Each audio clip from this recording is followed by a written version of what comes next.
Hey, this is Stacia, and today we're going to look at a key game. Okay, so in this blitz game, uh, we go into a very sharp and interesting line of the Scotch Gambit. So I had the black pieces in this game. My opponent went e4, I went e5, knight f3, knight c6, bishop c4, so we have the Italian game. And now black can play knight f6 or bishop c5. Those are the main moves. I like to play knight to f6. This allows the knight g5, like going into possible fried liver stuff. But my opponent played the move that I play myself as white these days, which is the move d5. And this move is basically the open two knights. And here I think it's best to just take the pawn.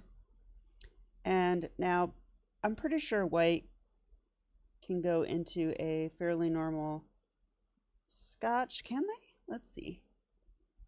I'm going to check with the opening book really quickly. If they play knight takes d4. Yeah, I guess this isn't so normal, really, is it? Here we could take on e4 still. Just definitely what I would want to do. And then if they just castle, I think I would just play d5. And I feel like this is a good position for black. Let's see if that's true. Just check with the computer very quickly. Yeah, it is. Okay. Okay, but after taking, the most common move, at least from what I see, is castles, because now we're in a Scotch Gambit. So, all right, well, white did not defend their e-pawn. So if we can take that pawn, that's the best move. So I definitely take. And he played knight takes d4 here. Okay, so this is where it gets unusual to me because I do believe the main move is rook to e1. And that's going to attack my knight and also pin it. So that looks pretty threatening. And then we would have to play d5. And d5 looks like it saves the day. It kind of does. But then white can play bishop takes d5. And after queen takes, it looks like they're sacrificing a bishop. But then there's knight to c3. And this move actually attacks the knight again. It attacks the queen. And you can't take the knight because you lose your queen. So this is sort of the main line. And then I think from this position, black has a few different moves. There's queen h5 and queen a5. Maybe queen d7. I'll look at queen d7, see if that's a move. Oh, queen d8 and queen d7 are sort of side-ish type moves. I am seeing that queen d7 scores quite well for black, but there's not that many games. I'm really interested in that. Yeah, queen d7 is a move given by the engine as well, although it likes queen a5 the best, at least at a low depth. So, okay, pretty interesting. But if we go back, I'm trying to go back. We had knight takes and knight takes d4. So I was surprised to see this move because, well, I don't usually see it. And I thought d5 has to be the move here, and it was. So now my opponent, kind of surprised they played this next move. They played bishop e5, which seems a little incorrect to me. The reason being, if I do take the bishop, my knight will be hanging. So I kind of feel like rook e1 would be more testing, or queen e2, or something that would put pressure on this knight. Let's see what the engine says. Oh, it actually likes bishop b5 the best. Shows what I know. if we go rook e1, engine loves black here. It says we take this knight, and after queen takes, we play bishop e6. Interesting.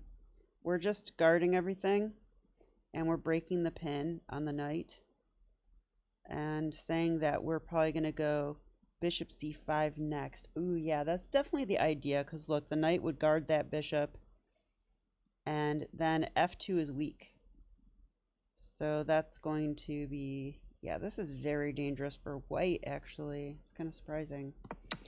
Okay, but instead of that, in the game, my opponent did play bishop to b5. And here's an interesting moment. Okay, so I have the engine off. Now, I've seen before where you can play this move, bishop to c5 here. And so I had to decide if that works here. Of course, it's a blitz game, so I got to do it pretty quickly, but I had lots of time on my clock. And I thought, you know, if you go bishop c5, obviously you can get crushed on c6. So the question is, does white want to do that? And if so, how? So if we go bishop c5 and they take with the knight, if they take with a knight, that attacks the queen. Okay, there's so many different lines we could look at here. But I was thinking if they take back and take check, I'll play king f8. And on bishop takes rook, I mean, you can actually play like bishop a6. Now, I don't know if this is actually good or not, but this is what I calculated, and I went for this. So this is what we have. So they did go knight takes. Okay, and bishop a6, and so we have this position. It's on the board.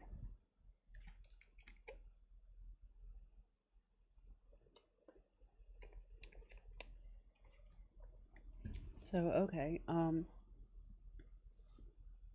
now the rook's attacked. And if they move the rook, we have bishop f2 check, which would fork. And, I don't know. This is a fascinating position. The black pieces are super active, but white is up a ton of material, and their king did manage to castle. So this is just a very interesting position. So here I thought they could try bishop takes d5 possibly, or queen takes d5. And my opponent did play queen takes d5, and I mean, at this point in the game, I don't know if I'm winning or losing. Like like I was very confused here. I thought I might be lost. So the queen is putting pressure on the bishop, so if we just retreat our knight, they'll take that with check. Also, our queen's hanging with check, you know, and the knight's hanging. Yeah, it's just a very wild position. Their queen is protected, so allowing their bishop to get out like that isn't ideal. And the queen protected the bishop. So, oh, I have to plug in my computer. Hang on a second.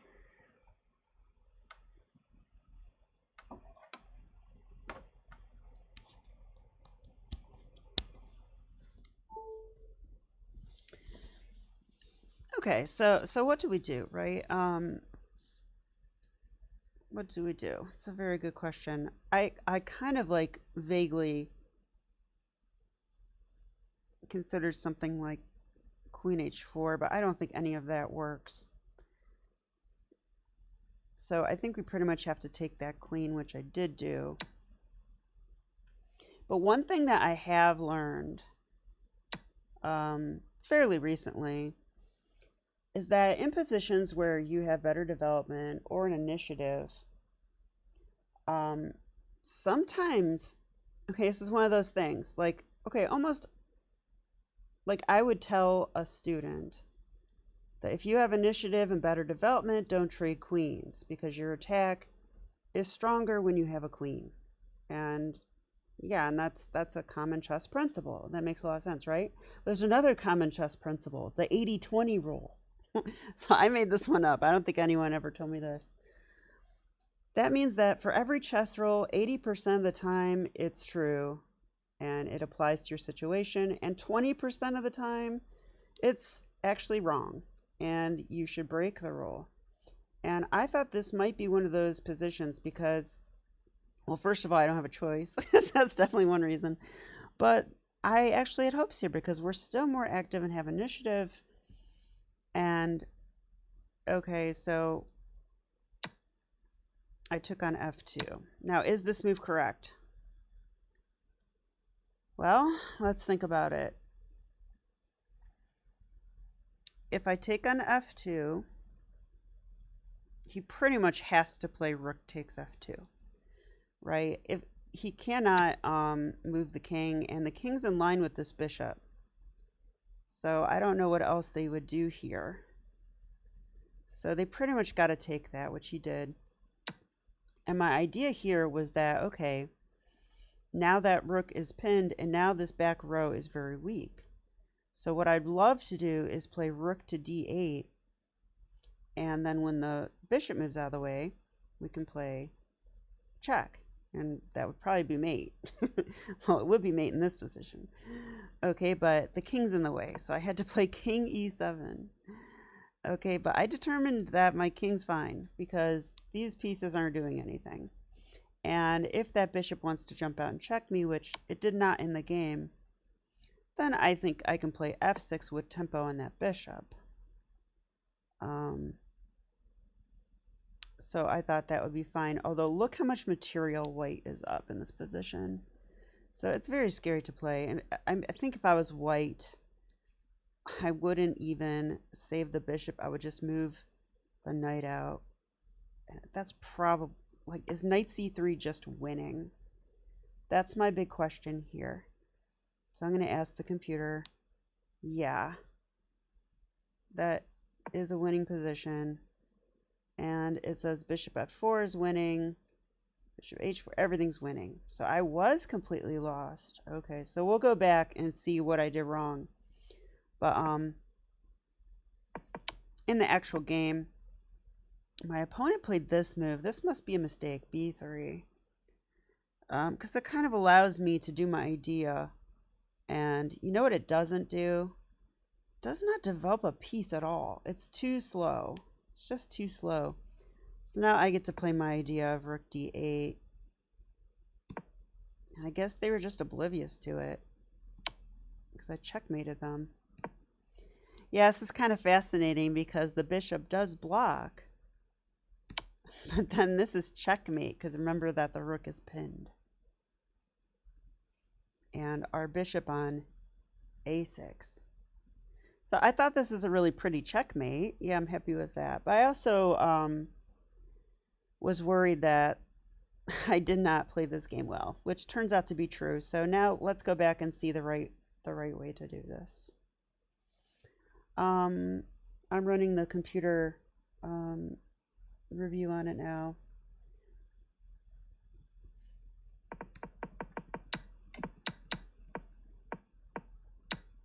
So the first question I have is bishop c5 correct here? Like, can you play it? And I'm starting to wonder if the answer is just no. Why is this game review taking so long? It's a very short game. It's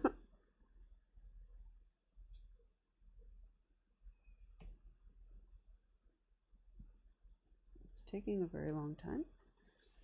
Okay, but if I just turn on the oh, good, it's done. Okay, it says that white played with 83% accuracy and I played with 77.8. So I have one blunder and one mistake this game. So yeah, and white was winning the whole game. Wow. Wow, crazy. So yeah, bishop c5 was in fact a blunder. Okay, and let's see what the computer gives in terms of how to punish it. It does say knight takes c6. Okay, I would take. It says bishop takes. And it says here king f8 is the best move. Okay, they're going to take. Okay, I have to go bishop a6. I mean, what else am I going to do? Computer gives bishop e6, but it's saying in this position, yep, queen takes d5 is winning. Everything's winning, though. So it's very bad chess by me. And after takes. Yeah, so it follows the game. So my opponent found the right way to punish this. And then on this move, it says takes. And on this move, yeah, it gives knight c3. But my opponent played b3. It says b3 is excellent. Okay. So still winning. But now they have to see my threat. Yeah, I honestly thought that their idea was going to be c4. I was worried about c4. Yeah. So really this game is just one of those games. It's like my opponent just made one huge blunder. And it was right here. They played bishop c4, which just hangs this mate in 2. So that's really the story of the game, is I got super lucky because my opponent hung mate in 2. But really I was completely lost. So now if we go back, instead of bishop c5, well, I know what to play. If not bishop c5, I think we just go bishop d7 here. So let's see if that's the correct move. Yeah, it is. The computer likes it. So we just play bishop d7. And the game goes on from here, and this is probably equal-ish. Actually, black's slightly better according to the computer. Okay, well, I thought that was a really interesting game, so I definitely wanted to share it with you guys and learn something from it. So I hope that you did learn something, and I'll be back with more chess. Okay, bye.